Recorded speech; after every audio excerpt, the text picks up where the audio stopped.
How's it going? Today we have something very special for you. We have an interview with Beth from Dicedicebabey. So let's jump straight into it.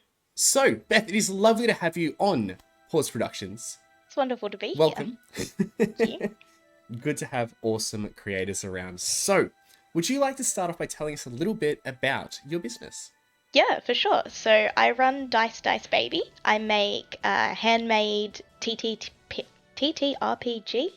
Yeah, TTRPG dice.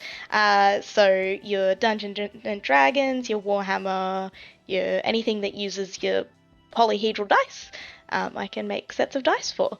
Like Awesome, to awesome. experiment with lots of different types of things and shapes of things and that kind of thing. Yeah. Very nice. You do have some fantastic color designs on there, and I am obsessed with them, especially those forbidden dice, the forbidden snack. Oh yes, yes. They look amazing. So, what inspired you to start up Dicedicebabey? I was watching. There's a guy on YouTube called Ribinator, and he does a bunch Hmm. of videos about dice stuff. He was kind of, I guess, one of the first people who did it like publicly on YouTube, that kind of thing, Right. with kind of making your own custom dice. And I Mhm. thought, oh, hey, that's kind of cool. And then I had someone get me some resin and silicon and stuff for Christmas one year, and it sat in a cupboard until lockdown. And then during lockdown, I was like, I got nothing to do. I'll make some dice. I love it. I love it. Look, we all picked up a new hobby, but the fact that you've turned it into a business as well, I just think that's fantastic. Really, really good. So, what are your goals for Dicedicebabey? Do you have any short-term ones, any long-term ones? Um, I have a pipe dream of doing like a dice subscription box, like a quarterly, Ooh, like that'd be cool. get a set of dice kind of thing. I've tried to kind of start it up a few times and it hasn't gained a lot of traction. I maybe need to kind of seed the idea a little bit before I kind of get going. And at the moment, I'm really shifting into the proper customs space. So rather than making a bunch of really cool looking dice and chucking them up on Etsy, I'm trying to kind of shift more into like actually making specifically custom sets for people. That's really exciting. Yeah, it's really fun to work with people and like kind of achieve their vision and their goal. Yeah, Something yeah. right up my alley. It'd be really rewarding. Like that sounds awesome. Yeah. And I think the subscription box would be really cool. I know I'd personally subscribe to it. I'm sure a few of our viewers would as well.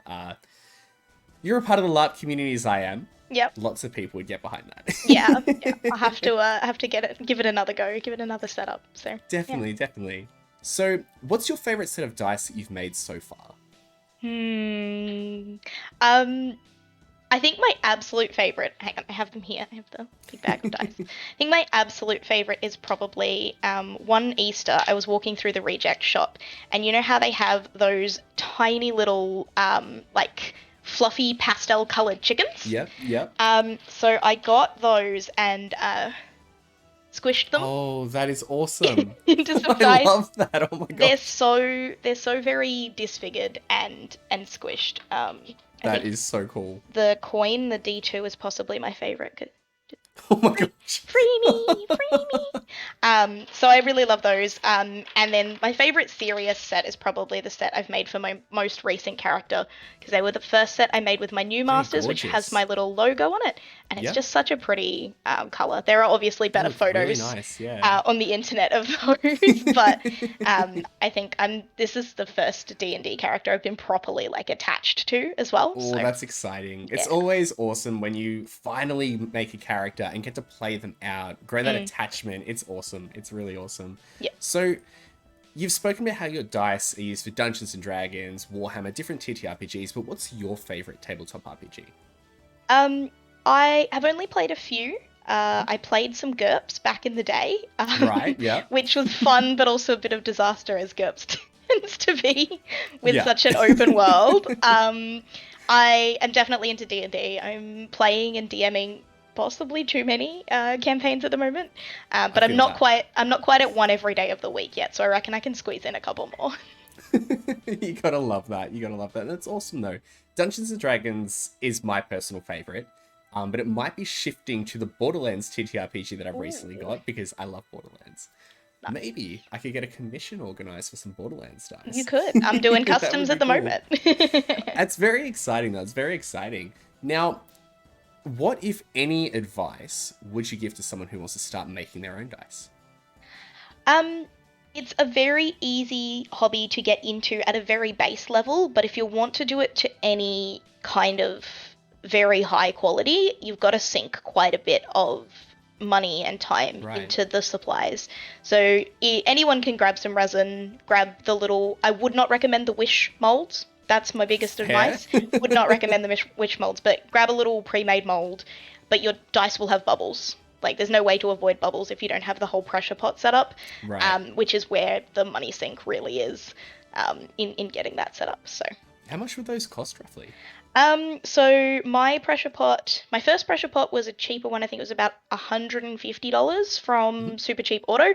It exploded after about a year of use, so I don't don't recommend that one at all. No. Oh my god. Yeah, I pressurized it, and one of the little bolts on it snapped and flew past my face, which was a bit terrifying. Yeah. A deadly hobby.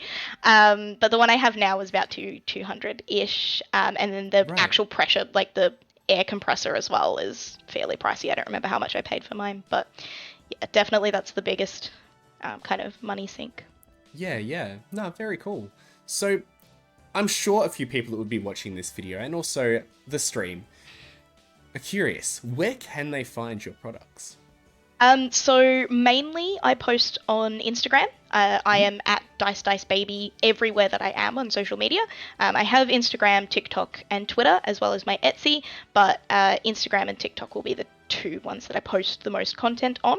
Awesome. At the moment, my just regular store, Etsy store, is closed, but I am taking custom commission orders, and I have a little Google form in the bio of my Instagram to kind of fill out with your information and what you're looking for, that kind of thing.